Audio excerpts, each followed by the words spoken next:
Destiny's world and story are built around some of the deepest, most epic video game lore this side of Dark Souls. And much like From Software's brutal RPG masterpiece, Destiny trusts you to piece a lot of it together yourself. Although Destiny 2 is now making a lot of things a great deal more explicit, between story threads yet to be picked up, concepts buried deep in the game's backstory, and a whole raft of oblique teases and hints at things to come, there's still a lot to know if you're going to stitch the game's many references together in order to see the bigger picture, so I figured that it was time to put my 3 years of Destiny lore knowledge to good use, and give you the quick, easy, straight-to-the-point version, via a glossary of Destiny 2's most important terms, names, people, and ideas. To make for easier understanding, rather than list things alphabetically, I've grouped related subjects together, to create pockets of connected knowledge. We'll be starting with the most straightforward stuff, and getting deeper as we go. If there's something specific you're looking for, a quick CTRLF will get you everything you need to know, but otherwise, let's start with the absolute basics. Spoiler warning: although most of this article covers big picture lore and world details, 1 or 2 spoilers for Destiny 2's campaign are unavoidable, as well as some broad details from the first game. Guardians, the reanimated corpses of the ancient dead, resurrected without memories of their previous lives to be mostly immortal warriors, created to protect the remnants of humanity against all manner of intergalactic threats. The Traveler, a giant, pseudo-magic space golf ball of unknown origin that arrived in our solar system some unknown number of centuries ago. It brought the gift of light, which elevated humanity to the Golden Age. Though we are not the first civilization to be visited in this way. The Traveler has been doing this, across the universe, for longer than anyone knows. Light, the mysterious force that powers and is bestowed by the Traveler. Light accelerated human ability to bring about the Golden Age, and it now creates guardians, helps ghosts resurrect them when they fall in battle, and serves as the source of their powers. The one snag to the arrival of the Traveler and its gift, though, is that it is always, eventually, followed by the darkness, a currently abstract entity of apparent malice, though the jury is out over whether this is a truly black and white situation. Also some manner of cosmic force, and a place outside of our reality. The darkness is the Traveler's age-old enemy, and has been pursuing it for countless millennia. Whenever it catches up, calamity and war ensue. In fact, there's a theory that the Traveler only ascends civilizations in the first place in order to raise armies that can defend it against its nemesis. How we got here: the Golden Age, a period of immense prosperity and advancement, kick-started by the Traveler's arrival. Humanity lived longer, became smarter, created all manner of magical scientific advancements, and traveled far across the solar system, settling on many of its major planets. But the good times were not to last. Because soon would come the collapse, the period when the darkness arrived at Earth, smashing Traveler and humanity alike.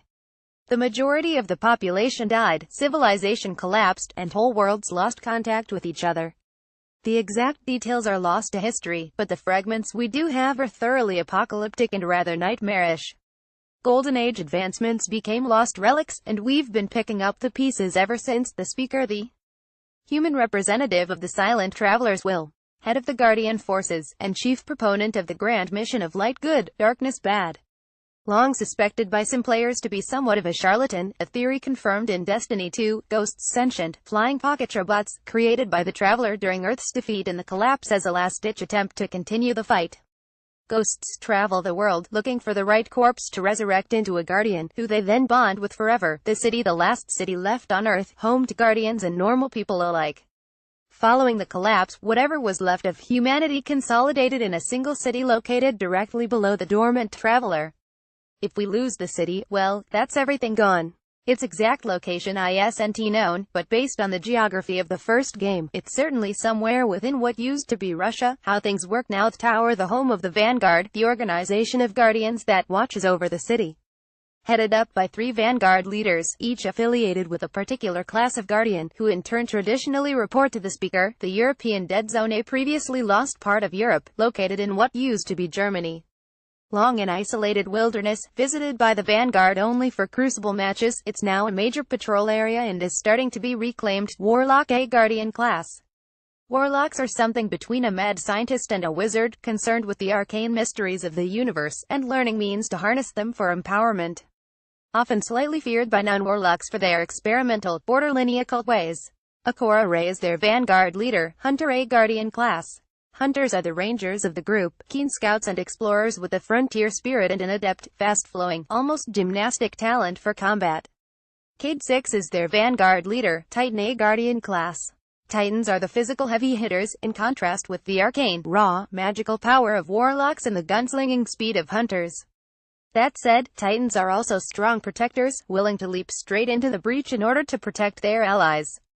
Zavala is their vanguard leader, the Crucible, the Guardians' training ground, organized and supervised by Lord Shax. Though while officially a vanguard exercise, it has now also evolved into a form of entertainment for the people of the city. This is where PvP combat takes place, in locations across the solar system secured and approved by Shax for training purposes. Void, one of 3 energy types harnessed by Guardians in their special combat and support powers, which also adds a damage modifier to certain weapons. Otherwise known as the Purple One. Used by all Guardians, but most closely associated in terms of lore, at least with warlocks. The Void itself is a realm of negative space that exists outside of our reality, but potentially connects us to many other places, and has ambiguous parallels with the darkness. It's a place of incredible power, but can also be addictive and corrupting. Like I said, warlocks love it. Arc, the second type of energy used by Guardians and weaponry. This one is pulled from our plane of reality, being the product of harnessing the electricity that exists in all of life. It is the blue-flavored energy, solar, the third type of energy, and another one with its origin in our immediate world. Solar energy comes from harnessing the power of the sun. Or rather, suns. Any living star in any timeline can be drawn upon by solar energy users, and the results tend to burn bright. Solar powers and gear are identified with yellow icons. Page 2. The fallen, a once broad alien race, now reduced to the status of pirates and scavengers. Once blessed by the Traveler's light, they were eventually deserted, presumably upon the arrival of the darkness, and have since forged and stolen to survive. Previously structured by a rigid house system, they are now consolidated into one group and in disarray. Their suits are filled with ether, a gaseous substance without which they cannot survive. Servitor, a fallen machine that serves as a processing unit for ether, disseminating it to the fallen. Larger, more powerful servitors have been worshipped as mechanical gods. The Vex, a seemingly robotic civilization capable of manipulating space and time, in order to travel between different timelines and simulate potential realities for their own tactical advantage. In truth, the Vex are actually the goo that rests inside their machines, the robots themselves merely vehicles. In their natural state, the Vex exist as the kind of white rivers and lakes found on Nessus. Given their use of a vast space-time network, it's impossible to pinpoint the Vex's exact point of origin, but there is belief that the Traveler might have once been responsible for their ascension. The Vault of Glass, a legendary and ancient Vex installation, and the location for the first raid in the original Destiny. A semi-religious, semi-scientific location, and the epicenter for some of the Vex's most mysterious and powerful space-time manipulation activities. Several notable Guardians have been lost to the place, though are not necessarily dead. The Cabal, a highly militarized, conquest-built civilization made up of several alien species. The current Cabal are not the original version of this civilization, however, which was once, at least according to one potentially biased account, an affluent realm of decadence and opulent excess. The Red Legion, an elite subsection of the Cabal, led by Dominus Gall, a commander envious of the Traveler's gift to humanity, who believes that the Cabal's might makes it the rightful recipient. The Leviathan, the vast spacefaring palace that is home to Callus, the exiled, previous emperor of the Cabal, who ruled the civilization during its gold-adorned party days. Also the location of Destiny 2's first raid, the Hive, a demonic alien race whose origins date back tens of thousands of years.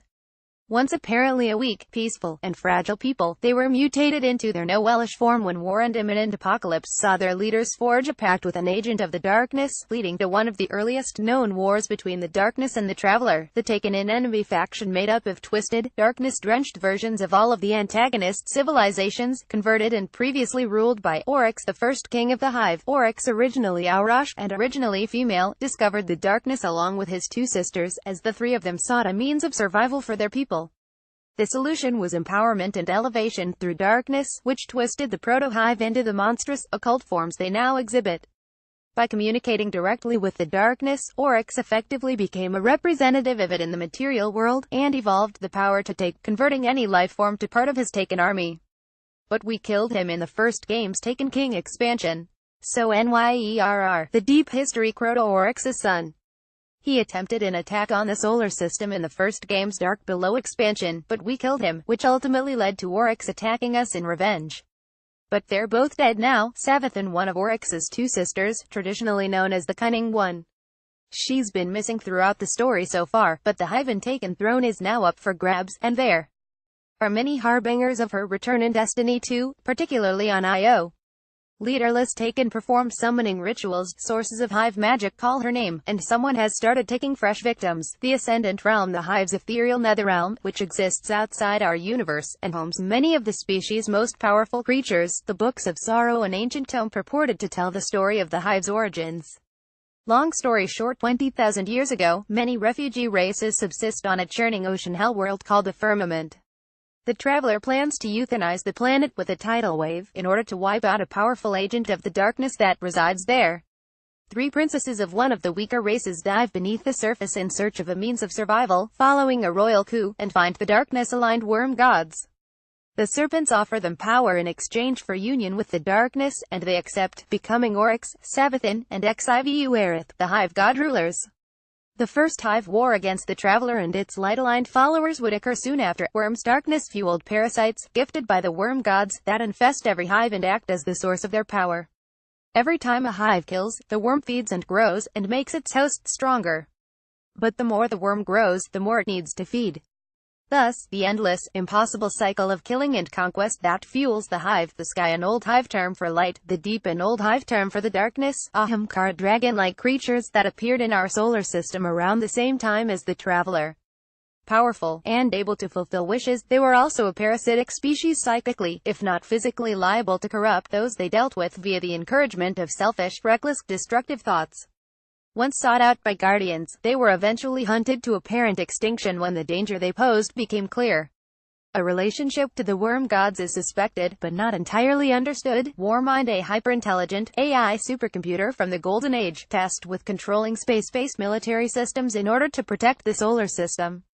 A whole network of Warminds once existed across the system, but they were cut off from each other and went dormant during the collapse. Rasputin, the Earth Warmind.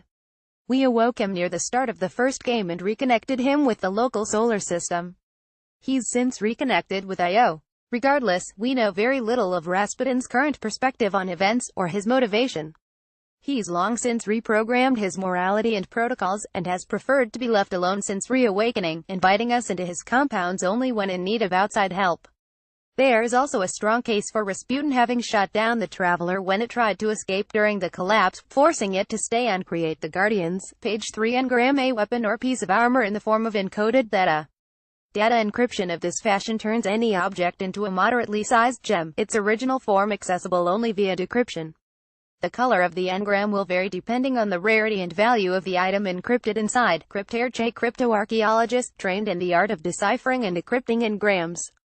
Legendary and exotic engrams can only be decrypted by a cryptarch, the Nine, a mysterious faction of beings purported to dwell and rule beyond the giant Jovian planets on the outer edge of our solar system. Known to the Tower, but hitherto unseen, their true nature is shrouded in rumor and mistruth.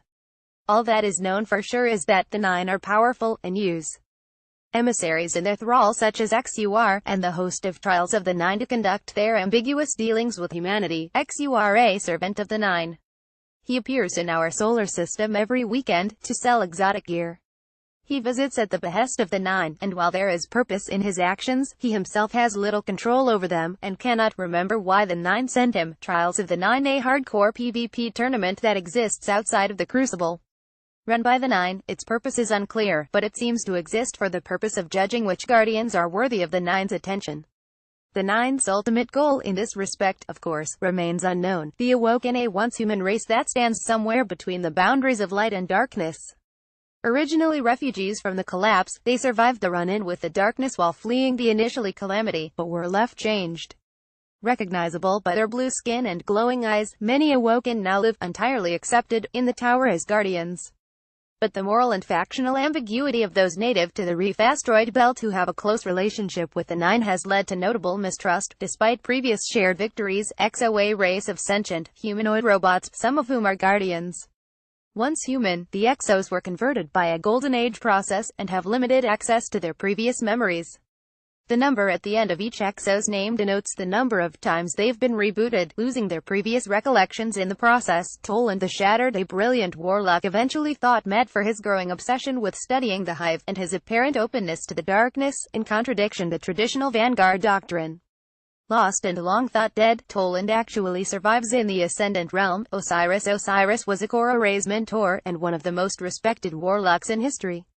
Once the Speaker's apprentice, the two ultimately fell out over ideological matters when Osiris sought to transcend the traditional, simplistic teachings in order to understand the true nature of light and darkness, while also exploring a potential afterlife and the capabilities of the Vex reality-shaping space-time network.